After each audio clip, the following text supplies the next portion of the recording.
ایک سنی غدیر ہے اور ایک شیعہ غدیر ہے. غدیر کے واقعے کو سارے مسلمانوں نے مانا. چھپانا الگ چیز ہے کہ ایک طویل عرصے تک چھپایا گیا، پھر بھی اس وقت بھی ماننے والے مان رہے تھے، اور اب تو خیر چھپانے کی بھی ہمت نہیں پڑ رہی ہے، سب کو ماننا پڑ رہا ہے. غدیر کا واقعہ تو ہوا. ایک تو ہوتا ہے انکار کرنا واقعے کا، جیسے مولا علی کی کعبے کی ولادت کا انکار ہے، اور ایک ہے کہ انکار نہیں ہے، چھپایا. یعنی کتابوں میں ہے، اور اتنی کتابوں میں ہے کہ میں کیا تفصیل آپ کو بتاؤں، کتنی ساری کتابوں میں ہے، بس مختصر یاد رکھی. عربی میں کتاب الغدیر 10 جلدوں میں ہے، جس میں سارے وہ ریفرنسز موجود، بلکہ اس کا اردو ترجمہ بھی ہندوستان سے شائع ہوا. خلاصہ یہ ہے کہ غدیر چھپا نہیں رہے. تو پھر وہ غدیر کا مطلب کیا نکال رہے ہیں؟ یہ سنی غدیر کو سمجھیے تو پتہ چلے گا کہ شیعہ غدیر کچھ اور ہے. کہا کہ پیغمبر نے غدیر کے میدان میں علی کی ولایت کا اعلان کیا تھا، اور ولایت کا مطلب ہوتا ہے دوستی. دوستی. اچھا، لفظ مولا عربی میں ایسا ہے جس کے بہت سارے معنی. ایک معنی ہے آقا، ایک معنی دوست، ایک معنی غلام. ایک معنی غلام، کئی معنی. انہوں نے کہا دوستی کا اعلان کیا تھا کہ علی سے دوستی کرو، علی سے محبت کرو. اور پھر ایک واقعہ بھی جوڑ دیا کہ اصل میں ہوا یہ تھا کہ چونکہ آخری حج میں پیغمبر مدینے سے آئے تھے، مولا یمن کے گورنر تھے. جو یمن کے واقعات آپ سنتے ہیں نا، مولا وہاں پہ تھے، وہ وہاں سے آئے تھے. اور جب حج ہوا تو ہوا حج، تو اس وقت تک تو لوگ خاموش رہے. حج کے بعد پھر یمن کے لوگوں نے مولا علی کی شکایت کی کہ یا رسول اللہ، آپ نے ان کو گورنر بنایا، فلاں موقع پہ ایک جہاد ہوا، جہاد میں جو کنیزیں پکڑی گئیں علی نے مجاہدوں میں تقسیم نہیں کی، ساری اپنے لیے رکھ لی.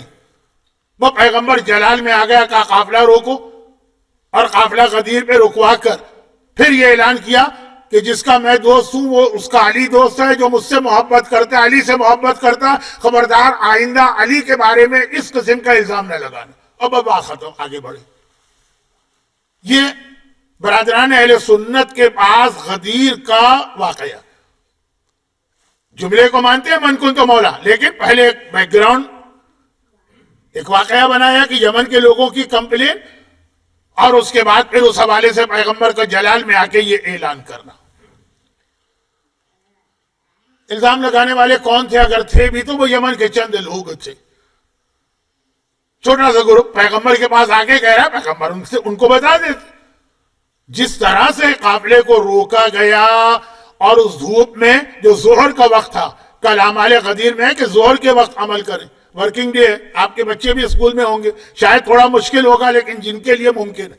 غدیر دوپہر، ویسی دھوپ کے جسے اردو میں کہتے ہیں کہ چیل بھی اپنا گھونسلہ یا انڈا چھوڑ دے، اور پھر جو آگے بڑھ گئے، پیچھے بلایا، پیچھے والوں کے آگے آنے کا انتظار کیا. یہ صرف دوستی کا اعلان تو نہیں ہو سکتا، لیکن وہ یہ کہتے. اور ہمارے یہاں غدیر کا مطلب ہے ولایت علی، یعنی علی تمہارے آقا، تمہارے حاکم. اب ہم اور آپ غدیر کا مطلب کیا نکالتے؟ علی سے محبت کرو، علی کے فضائل بیان کرو، خوش ہو، نعرے لگاؤ، یہ ہونا چاہیے. لیکن بس ختم بات. وہ یہی پیغمبر نے کہا جو مجھ سے محبت کرتا ہے وہ علی سے محبت کرتا ہے. یہ سنی غدیر ہے. شیعہ غدیر یہ نہیں ہے. شیعہ غدیر یہ ہے کہ علی کو اولا بالتصرف، تم پر ٹوٹل کنٹرول دیا گیا. جب تم اپنے آپ کو پورے کنٹرول میں دے دو گے علی کے، تب تم نے علی کی ولایت کو مانا. وہ غدیر کا اعلان ہے.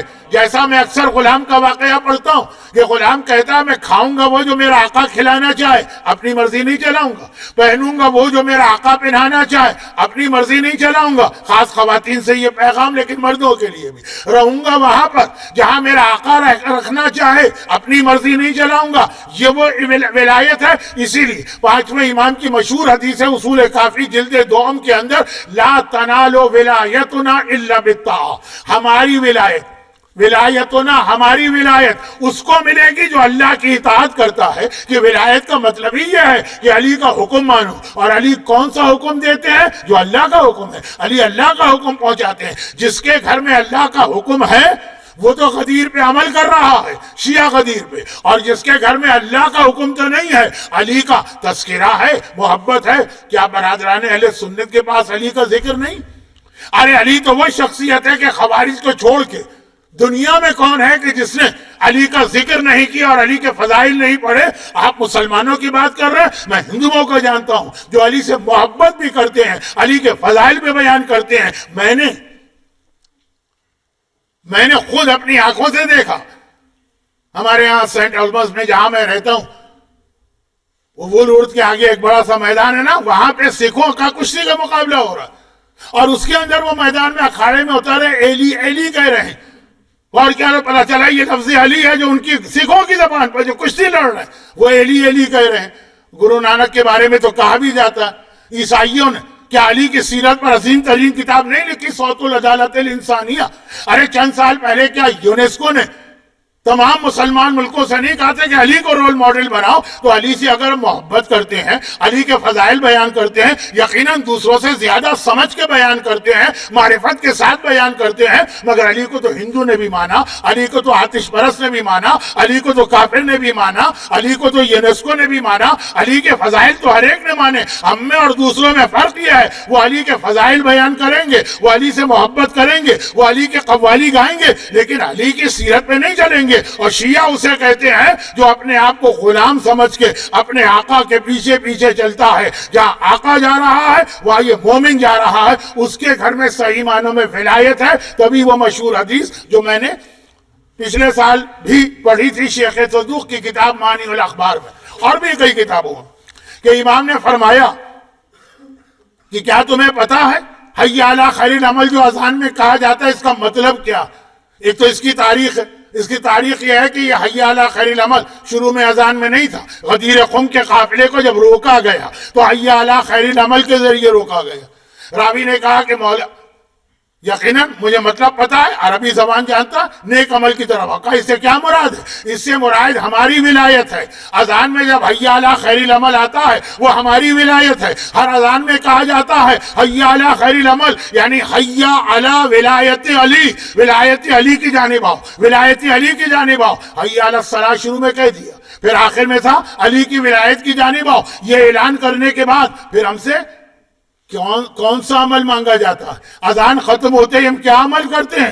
اذان ختم ہوتے ہی ہم نماز پڑھتے ہیں۔ نماز اطاعت خدا کی کمپلیٹ ٹریننگ ہے، نماز اطاعت خدا کا مکمل طریقہ ہے۔ تو ولایت علی کا مطلب یہ ہے کہ تمہیں اللہ کی اطاعت پہ لگایا جائے۔ لا تنال ولایتنا الا بالطاعت، جب تک کہ اللہ کی اطاعت نہیں کرو گے ہماری ولایت تمہیں پہنچی ہی نہیں ہے۔ یہ 5ویں امام کی حدیث ہے، اصول کافی کے اندر ہے، صفات شیعہ چیپٹر کے اندر ہے، والیوم نمبر 2 ہے۔ تو اصل غدیر خم مکمل ہوتا ہے اس کے بعد، اور پھر جب اس انداز سے آپ غدیر خم، ہر غدیر خم کے موقع پر روایت میں کہ 18 ذیلحجہ کو اپنے ہاتھ پر ہاتھ مار کر دل میں خیال کرو، جو ہم دعائے عہد میں کرتے ہیں کہ میں غدیر کی بیعت علی کے ہاتھ پہ کر رہا ہوں، یعنی میں علی کی اطاعت میں اپنے آپ کو دے رہا ہوں۔ معصوم نے کہا جیسے تم یہ کہو گے پچھلے سال کے گناہ معاف ہو جائیں گے، آئندہ زندگی میں احتیاط کرنا۔ اور پھر صحیح معنوں میں اس وجہ سے کہ ہم علی کی ولایت میں داخل ہو کر اللہ کی اطاعت کر رہے ہیں، اللہ کا شکر کرو۔ اطاعت کر رہے ہو تو پھر عبادت بڑھا دو، اور علی کی وجہ سے تمہیں یہ فضیلتیں مل رہی ہیں تو ذکر محمد و آل محمد کرو اور عید مناؤ، اور اس سے بڑی عید مناؤ جو رمضان کے روزوں کے بعد مناتے ہو۔ رمضان کے روز علی کی ولایت کے سامنے کوئی حیثیت نہیں رکھتے، اس سے بڑی خوشی مناؤ جو حج کے موقع پہ کرتے ہو، اس لیے کہ حج کی کوئی اہمیت نہیں رہتی اگر علی کی ولایت نہ ہو۔ یہی تو حدیث ہے نا کہ اگر کوئی 70 حج کرے اور صفا اور مروہ کے درمیان صحیح کرتے ہوئے مارا جائے لیکن ولایت علی اس کے پاس نہیں ہے، اس کا ایک حج بھی قبول نہیں ہے، اس کا ایک عمل بھی قبول نہیں ہے، اس سے بڑی خوشی مناؤ جیسے 8ویں امام مناتے تھے۔